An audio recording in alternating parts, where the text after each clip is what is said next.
So every pi system is concerned with taking data from items and things and measurements that are important to you and getting them to you and the people around you. So to start this off, let's say you own things out there, like you own a building or you rent a building, and you own equipment like you have tanks, or you own equipment like stuff that runs and takes electricity, like a pump or something. Or any collection of these things. They're things that you own. And there's things about them that we want to know. So, over here, there are people. This is you and your peers. And they want to know stuff. They want to know things like to see a chart and to be able to do some analysis on maybe the running time of the pump, or what's the RPM of it. Or maybe somebody wants to see a spreadsheet report of the production data for that tank. Or maybe somebody wants to see what the temperature has been like in that building and get a notification if it goes too high. So these are things we want to be able to deliver about the stuff that we own, or the stuff that we're concerned about. And how do we get those things connected to each other? Well, there's one video on the servers and the hardware that's in between here that's actually delivering this to this in the Pi system. But what I'm going to talk about in this video is how do we organize this in the Pi system? Like, how do we kind of organize the database that represents this data and makes it available to the end users? Okay, so that's going to be in 3 parts. There's Pi assets, there's Pi asset attributes, and there's Pi tags. And those 3 things will be the building blocks for how we organize data in the Pi system. So we're going to start off with Pi assets. Or, perhaps to be a little bit more precise, Pi AF assets. So this is something from the asset framework, that's AF. And the first step in representing this data that we can use over there is to take the items that we have and represent them in our database. And that's what we do in the Pi AF database. We actually take these concrete items and we just give them digital representations. We just give it a little spot in the database for the building, and you could say we represent it with a little block. Sometimes this is how it appears in OSIsoft products. And maybe we have a tank, and we represent that by a little block, and this just represents in our database tank. And maybe we have one for our pump, and it has a little element as well. And then when one of our users logs on to one of the OSIsoft products, they're able to see these different spots in the database, and that represents a building. It's pretty straightforward, and you've probably seen a lot of tree structures that are organized like this. Often a building will then have things inside of it, or like maybe each floor. And then each floor will have a set of rooms on it. And we can organize the whole hierarchy of how the different pieces of the building fit together. And then the users can look at that tree and browse it. And all they need to know is how the building is organized. They don't need to know anything particularly about the depth of the Pi system. Okay, so that's Pi AF assets.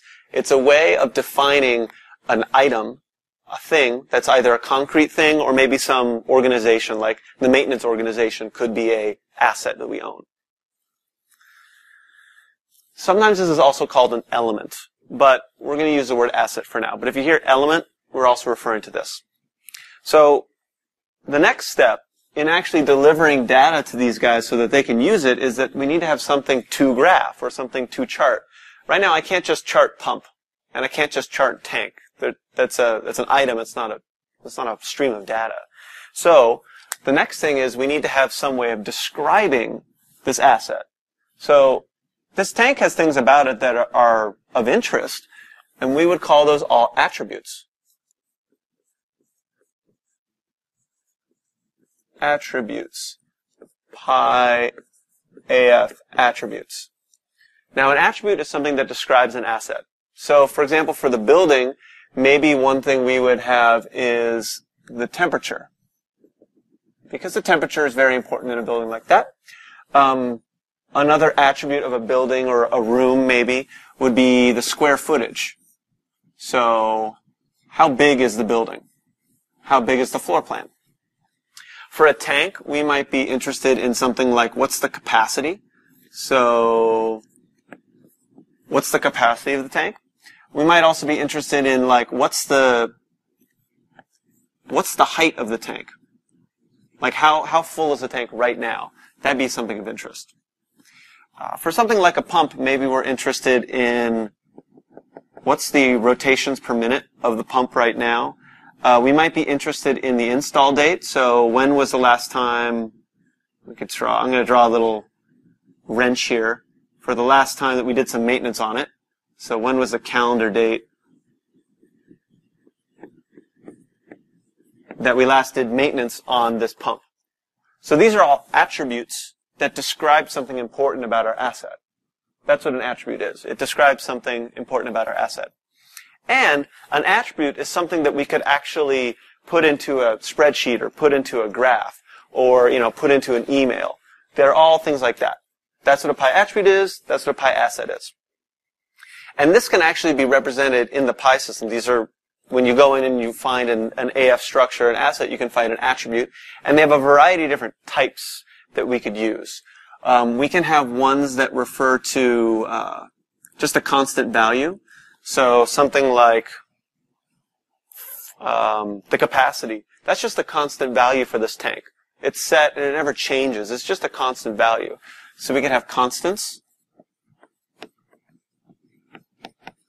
We could also have something that's a formula. So it's the result of a calculation. And the result of the calculation is the attribute. So perhaps the height here is the result of a calculation. It's the result, or not the height, but the volume. If we also had an attribute that was the volume, something like the volume, well, the volume is going to be the height multiplied by the surface, the circle area on top. So we get a cylindrical volume. Well, that volume is going to be the result of a formula.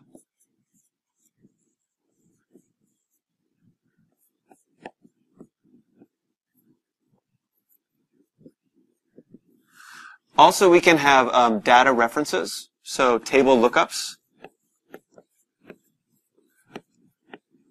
And this is where we might access some other database. So say there was a maintenance database and we wanted to access when it was last maintained. We can pull this data in from a outside database, and then it's a table lookup versus a formula that's actually calculated within the pi system. And then lastly, and perhaps most notably for the pi system, is something called a pi point. Dun, dun, dun, dun. And a pi point is the super duper storage point for the pi system that stores real-time data, also known as a pi tag. Okay, which I'll talk about in just one moment. So a pi point / pi tag, they're the same thing. So pi attributes can be a big variety of things, and one of them in particular is this. It's a pi tag, which is some way of storing real-time data. It's a way of storing data in real time. So pi tags are always usually always going to be graphable. It's like you could take a pi tag and you could graph it against time somehow. And it might be of different types of values. Maybe there's some that are like digital state sets against time. There's some that are just slowly ramping up against time. But they're all against time. That's the superpower of pi tags, and really is what makes a lot of the pi system extremely powerful. Pi tags that can be referenced against time. Now, pi tags, because they're such a core piece of the pi system, and really they are what is classically the pi system was built on for decades, was pi tags.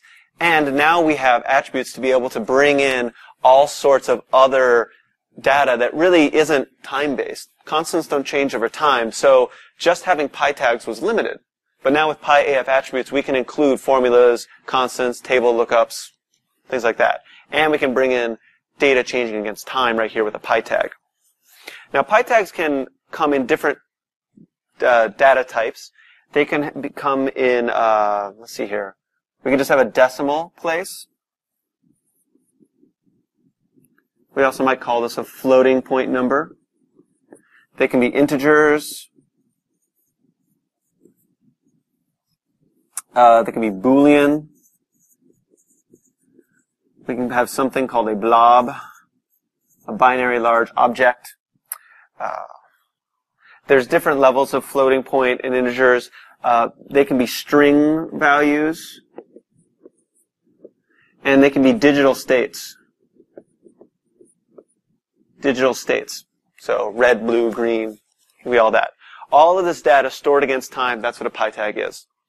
Pi tags also have a few particular attributes of their own that describe the pi tag. One is a name. Every pi tag on a pi server has a name. It's a unique string name, and if you're ever searching for pi tags, often you search for it based on the pi tag name. So there's a tag name. There's also something called a point source, which often refers to where the data is coming from. And there's a few other attributes as well, including a description. So we can have a description for all us humans to know what this tag is what this tag is recording. Description. So what we're really interested in with a pi tag is connecting it to the data.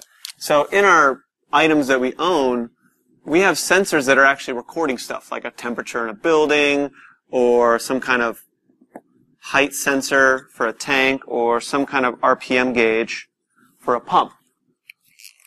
And the way this works is that those sensors are sent over to a pi tag, where they enter a pi server and they're stored as a pi tag.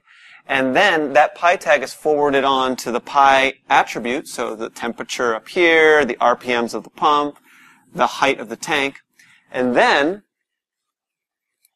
that's sent on to the user through pi AF.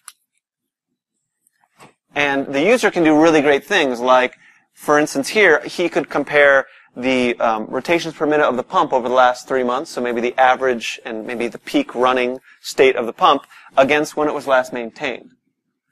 And he couldn't do this before because these are from different systems, and that's difficult because that's in that system and this is in the pi system, and bringing them together would take a lot of manual collection.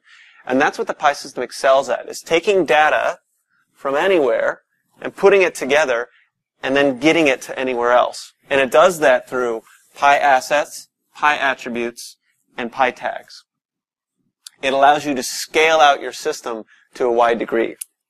Now, once you have this set up, you can go places. Once you have a pi asset configured and you have attributes configured for it, guess what? You can just copy and paste that asset to create another one. So, say I own 500 pumps. Well, I can create just one pump asset with a set of attributes and a set of pi tags for it, and then just copy and replicate that pi asset using something called a template, but we replicate that pi asset, and now we can make all of our pumps available to all of our users very easily, just like we could with the first one. So that's an overview of the basics of pi assets, pi attributes, and pi tags, and their attributes and what describes them.